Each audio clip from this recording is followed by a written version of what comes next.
Episode की शुरुआत में हमें डेमन स्लेयर कॉर्प्स के बारे में बताया जाता है, जो कि एक ऑर्गेनाइजेशन है जो पिछले 100 सालों से राक्षसों को मार रही है और यह किसी भी सरकार के साथ लिंक्ड नहीं है। हमें ये तो नहीं बताया गया कि राक्षसों की उत्पत्ति कैसे हुई, हमें बस इतना बताया गया है कि राक्षस अपने जख्मों को मिनटों में ठीक कर लेते हैं और इनका फेवरेट फूड इंसान है। इन्हें बस सनलाइट या फिर स्पेशल टाइप की स्वॉर्ड से मारा जा सकता है जो कि सूरज की रोशनी को एब्जॉर्ब कर लेती है और डेमन स्लेयर इंसानों को बचाने के लिए इन राक्षसों को मारते हैं। तब वो आदमी तांजीरो को कहता है कि मैं एक ट्रेनर हूँ, मेरा काम डेमन स्लेयर के लिए लोगों को तैयार करना है। मेरे जैसे और भी ट्रेनर हैं, सभी के पढ़ाने का अपना अपना तरीका है और तुम्हें डेमन स्लेयर कॉर्प्स में ज्वाइन करने के लिए फाइनल सिलेक्शन प्रोसेस से गुजरना होगा, जो कि माउंट फुजिसानी में होगी, जो डिसाइड करेगी कि तुम डेमन स्लेयर बनने के काबिल हो या नहीं। और इसी के साथ तांजीरो की ट्रेनिंग स्टार्ट हो जाती है और यहाँ हम देखते हैं कि तांजीरो दिन ब दिन बेहतर होता जा रहा है। अब वह सभी ट्रैप्स को आसानी से पार कर लेता है और उसकी ट्रेनिंग दिन ब दिन मुश्किल होती जा रही है। एक बार के लिए तो तांजीरो को लग रहा था कि ये आदमी मुझे मारना चाहता है। अब वह तलवार चलाना सीख रहा है। वह रोज तलवार चलाने की प्रैक्टिस करता है जब तक उसके हाथ दुखने नहीं लग जाते। अब ट्रेनिंग के दौरान वह आदमी तांजीरो को कहता है कि अगर तुमने कभी अपनी तलवार को तोड़ा तो मैं तुम्हारी हड्डियां तोड़ दूंगा। उसके बाद तांजीरो अलग अलग फॉर्म सीखता है और वो आदमी कहता है कि मैं तुम्हें वो सारी 10 फॉर्म्स बताऊंगा। हम स्टार्ट करेंगे एक गहरी सांस से, जिससे तुम्हारी बॉडी की नेचुरल हीलिंग पावर बढ़ जाएगी। और तांजीरो बहुत गलतियां करता है। अब अगले सीन में हम देखते हैं कि वह आदमी तांजीरो को झरने से नीचे फेंक देता है।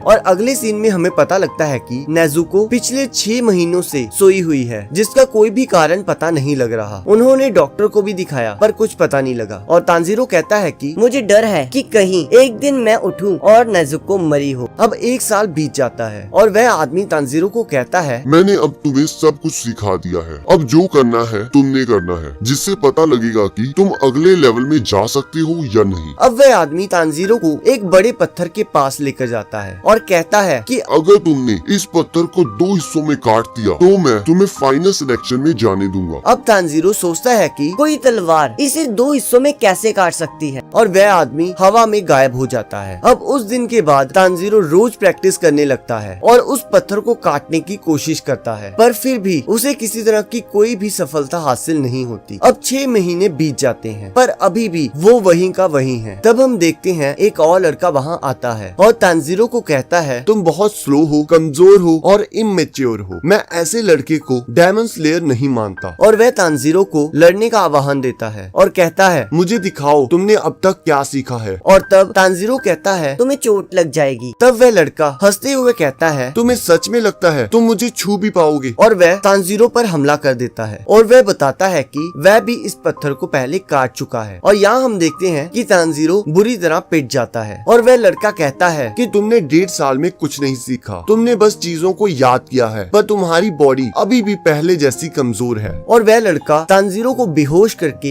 एक लड़की के हवाले करके चला जाता है। अब जब तांजीरो रात को होश में आता है तो वह उस लड़की से पूछता है कि क्या तुमने उसे देखा? वो कितना अमेजिंग था, मैं भी उसकी तरह बनना चाहता हूँ। तब वो लड़की कहती है, हाँ जरूर, मैं इसलिए तो आई हूँ। और वो अपना नाम मकोमो बताती है और उस लड़के का नाम साबितो। अब मकोमो तांजीरो को उसकी गलतियाँ बताती है और उसे गाइड करती है और हमें यहाँ पता लगता है कि यह दोनों अनाथ थे और उन्हें उसी बूढ़े आदमी ने पाला था। और वो कहती है कि और भी बहुत सारे बच्चे हैं जो तुम्हें देख रहे हैं। अब 6 महीने बीत जाते हैं और तांजीरो साबितो को चैलेंज करता है, पर इस बार तांजीरो की तलवार साबितो को पहले हिट कर जाती है और साबितो का मास्क कट जाता है, जिससे वह स्माइल करने लगता है और वो दोनों धुंध में कहीं गायब हो जाते हैं। और जैसे ही धुंध हटती है तो तांजीरो देखता है कि उस पत्थर के 2 हिस्से हो चुके हैं और इसी के साथ एपिसोड का अंत हो जाता है। अब अगले एपिसोड को देखने के लिए आपकी स्क्रीन पर एक वीडियो आ रही हो, आप उस पर क्लिक करके अगले एपिसोड को देख सकते हो।